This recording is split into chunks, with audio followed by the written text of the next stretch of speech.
Worried that tough new emissions and registration laws will doom hot rodding? Think again. Today, Joe and Mike team up with SEMA, GM Performance, and Factory 5 Racing to prove you can build a potent, eco-friendly, legally registered Ferrari killer for less than you think.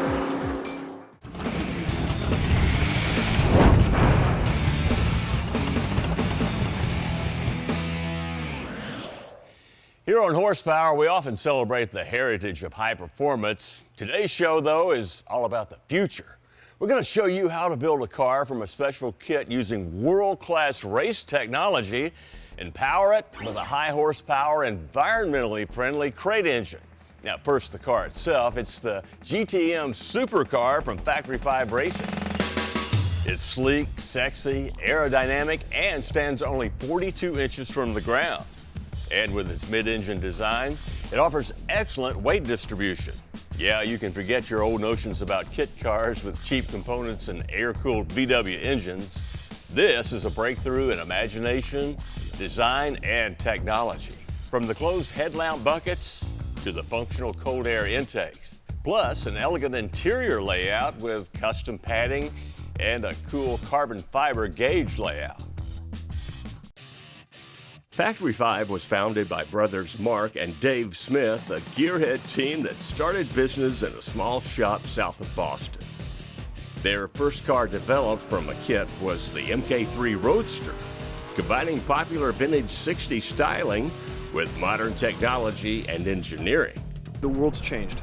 Today, with the tools we have, with computer tools, CAD, manufacturing that's computer-based, a small design team can do really amazing stuff. I mean, top-notch work, and that's happening across the board. So small companies are able to do and compete toe-to-toe with really a lot larger companies because of technology behind it.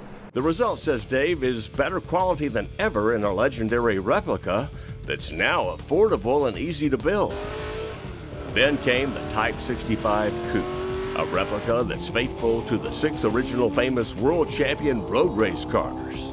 The third car to come along is the Challenge model, a professional competition racing version of the 65 MK3 Roadster, seriously modified to address all the needs of a serious competition driver.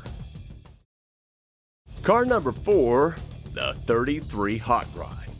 Not only eye candy, it's also got the same advanced chassis technology of their other cars from kits. A cool-looking hot rod that performs and handles like a sports car. Their fifth design, the GTM, is the epitome of performance, and part of its secret lies in the foundation. A strong yet light CAD-designed steel space frame with independent coilover suspension.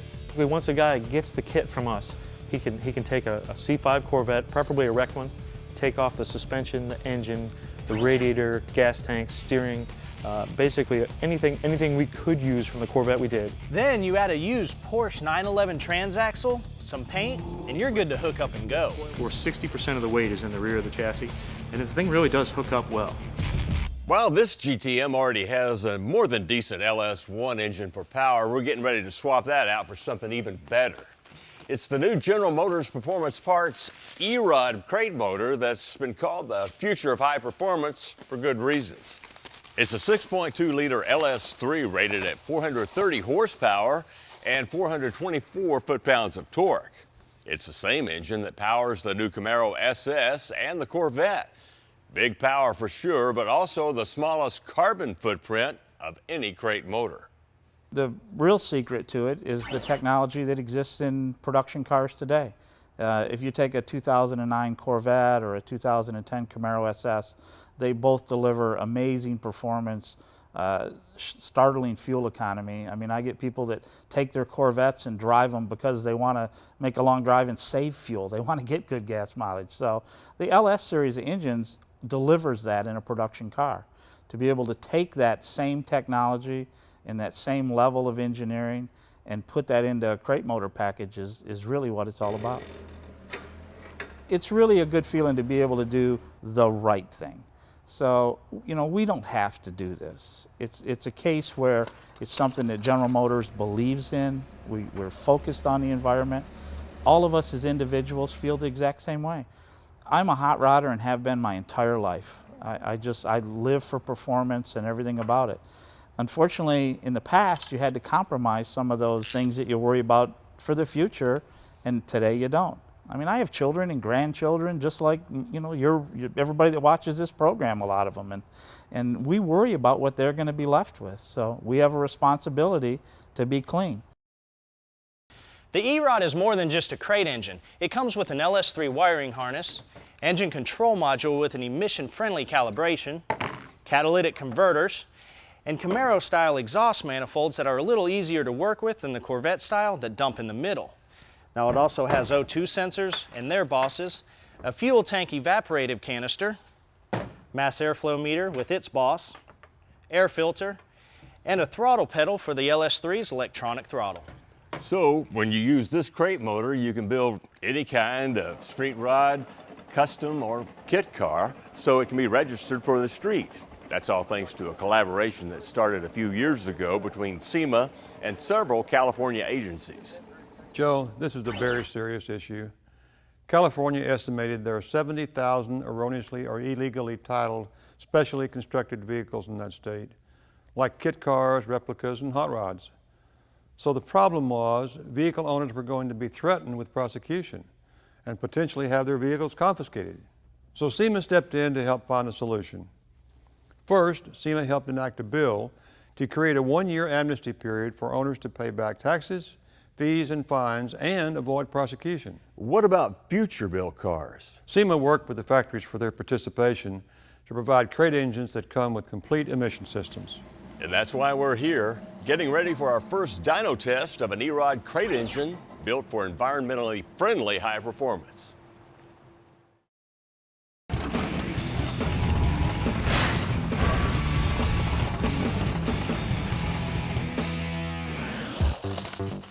Welcome back to A Horsepower TV First. GM Performance Parts' new emission-friendly high-performance crate engine and Factory 5's built from a kit GTM, soon to comprise an eco-friendly high-horsepower supercar of the future. As we mentioned earlier, the new E-Rod is factory rated at 430 horsepower, 424 foot-pounds of torque. Now we want to see if we can meet or exceed GM's factory rating. Now we got a lot of hookup to do, and the first thing is swapping out these manifolds.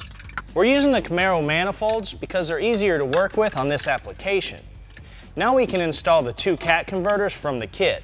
Next, the O2 sensors, and the Spectre mass airflow housing to install the kit sensor. Now make sure the direction is correct with the arrow pointing toward the engine. Next up is the air filter. This one's specifically designed for the E-Rod. Any other filter could adversely affect the emissions results. A well-designed harness is next.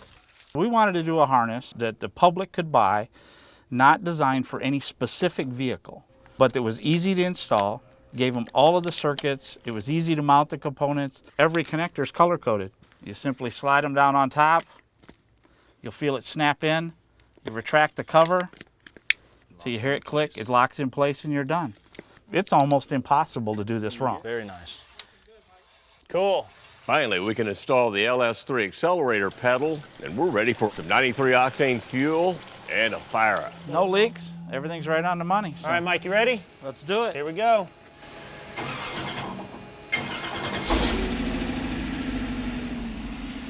Is it running?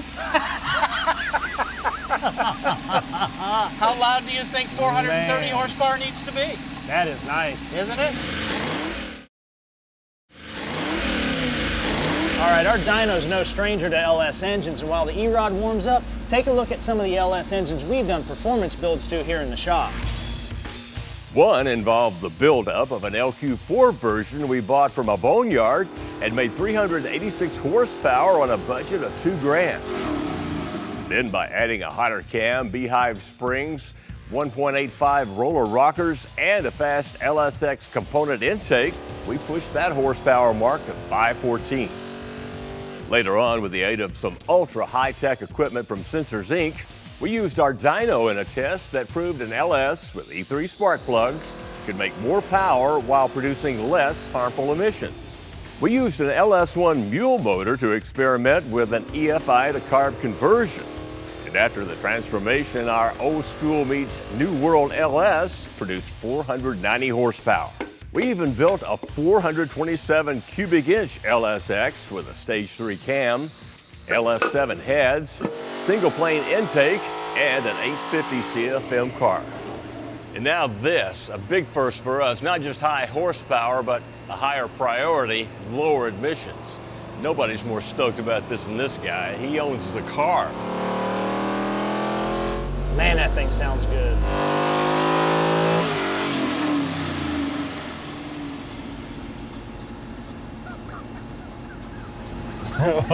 What do you think about that?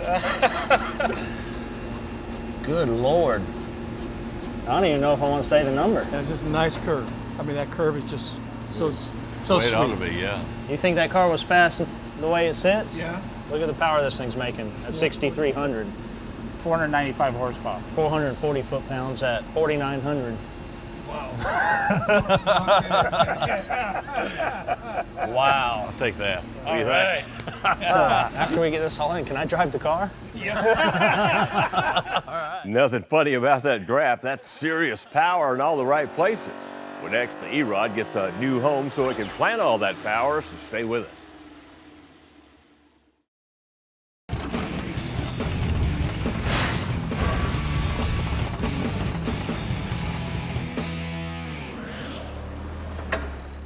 It's the new GM Performance Parts E-Rod crate engine that just made 495 horsepower on our Dyno. I'll take that. All right. And its future home is this ultra-sleek GTM Supercar from Factory 5 Racing. First, though, we got to get the car's LS1 out to make way for the high horse replacement. Oh, you. The first step is to pull away the carbon fiber rear diffuser. And for clearance, remove the headers and the starter. Grab that, Jim. Then we can unbolt the tranny, and with a little bit of twisting and turning, There it is. free it from the car. We be free. Now the LS1 should come out with little trouble. Ooh, let's stop there. If you pull over towards you just a little bit more.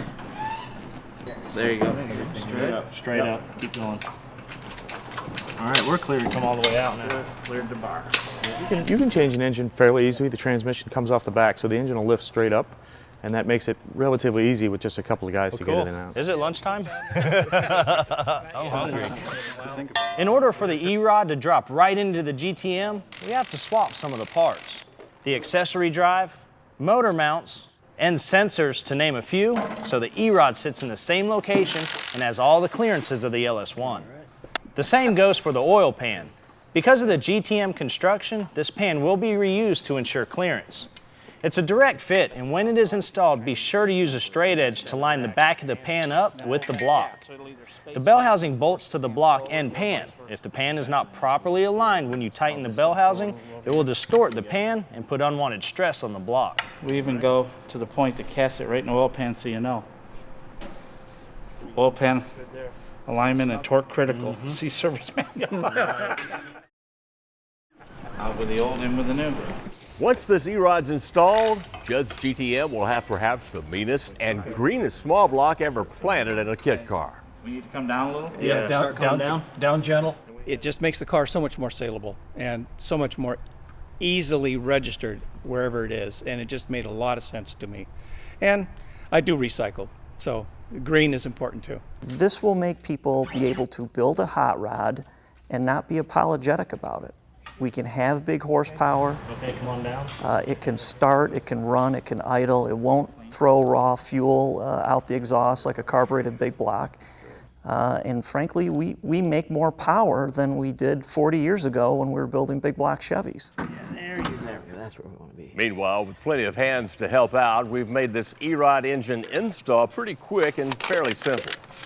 With only one odd exception, the intake goes on backwards. See, here in the horsepower shops, they even make the car owner work. Yes. Oh, here comes the spaghetti.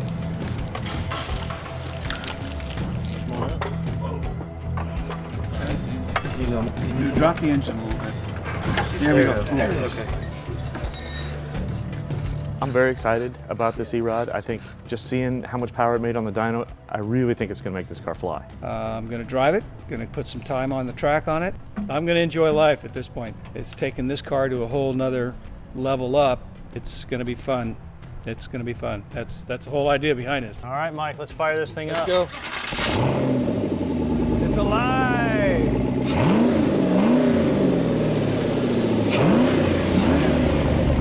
That's what we're talking about. That's what we're talking about. Nice, smooth startup.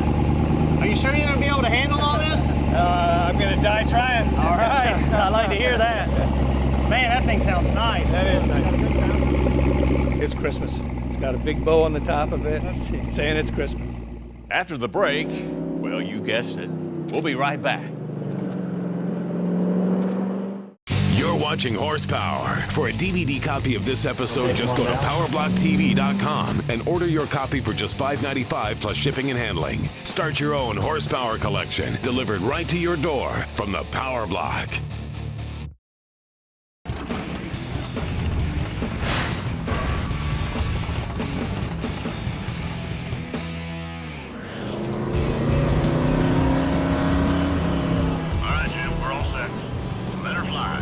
Okay, gotcha. Well, penguins can't fly at the North Pole, and neither can supercars at a cold track. The temperature at Nashville Superspeedway was only 30 degrees. So even an experienced racer like Jim couldn't push the GTM too much.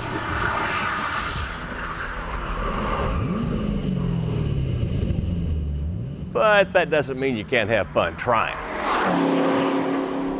So coming down into turn one here, throw the brakes, throw it down into second gear, and this is a pretty tight corner, so kind of just feed the power on slow, let the car come out. Don't want to go real fast here too because we're still on street tires, but the car really has a lot more power than the tires can handle through here. And we can roll out onto the straightaway again and get back into some of that good horsepower. You know, there's a perception that hot rodders are rebels and people that don't care. That's just simply not the case. Hot rodders need a path that let them get what they enjoy from a car, but yet be conscious and take care of everything else involved. And that's what E-Rod is. It's a way to make emission compliance, to keep the car clean, and still be fun. The great technology and engineering might of GM is helping custom car builders build their cars emissions legal, green, just the way we ought to be doing it. And as you've seen, some serious horsepower. Nice, staying cool, good oil pressure. Nothing like a brand new crate motor. Well, it looks like there's hope for us yet. We'll see you next time.